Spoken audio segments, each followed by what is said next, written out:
Dear student, welcome to our YouTube channel. Today I am going to explain a new question on the topic matrices.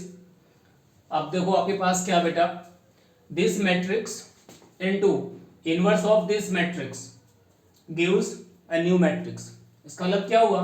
तो कहता है then value of m और n को आपको find करना है. तो miss which option is correct.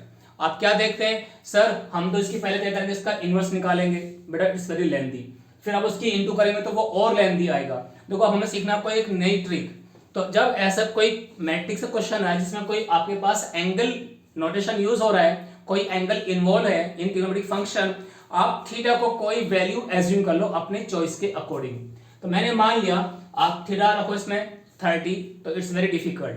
तो बेस्ट आइडिया इधर 90 रख के देख लो या 0 करके देख लो.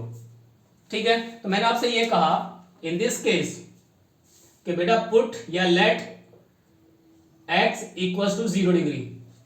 जैसे मैंने इसमें 0 रख के देखा तो आपका ये मैट्रिक्स क्या डिफाइन हो गया कि सर ये तो 1 है और ये जगह 0/2 10 0. बेटा आपको याद है 0 होता है, ये भी आपके पास 0, ये आपके पास 1. Same thing for the second matrix, जिसका आपके पास इनवर्स लिखा हुआ है. ये 1 एज इट इज रहेगा बेटा, अगेन ये 0 आएगा बेटा, ये 0 आएगा बेटा, 10 0 0 होता है हमारी ट्रिग्नोमेट्री टेबल में. ये हमारे पास बेटा 1, उसका है हमारे पास इनवर्स. अब ये मैट्रिक्स बराबर है m, उसकी entry n for the second column. ये आपके पास है बेटा. आप क्या देखते हैं कि सर हमें पता है एक होती है हमारे पास बेटा आइडेंटिटी मैट्रिक्स. अगर मैं आपको यहां लिखने लगूं कि बेटा जो आई होती है notation for the second order 1 0 0 1, तो if you check this and this are same. तो मैंने कहा बेटा ये आई है, ये आई का इनवर्स है.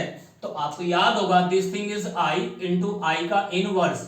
ये इक्वल है हमारे पास इस मैट्रिक्स के इक्वल.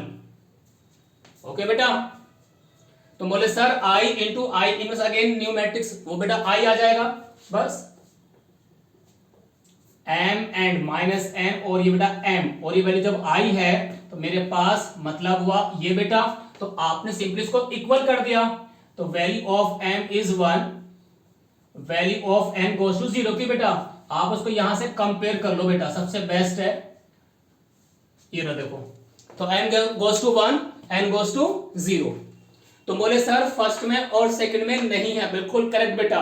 तो ये भी फेल हो गया और ये भी फेल हो गया.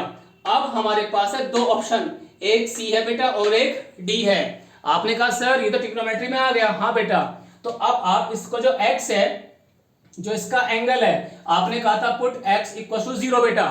तो आप इन ऑप्शन में रख के देख लो तो आपको नजर आएगा साइन 0 बेटा 0 होता है, cos 0 बेटा 1, तो ये वैल्यू आई -1. तो ये भी फेल हो गया बेटा, ये भी फेल हो गया. तो only D option is correct. क्यों कह रहा हूं मैं आपसे करेक्ट? बिकॉज साइन 0 0 होता है तो इसका वैल्यू 0 आएगा. cos 0 बेटा 1, इसका वैल्यू 1. तो m इज 1 कोइंसाइड कर रहा है. वैल्यू ऑफ n 0, इसको भी ये कोइंसाइड कर रहा है. तो ये था इसका बेटा आंसर. ओके.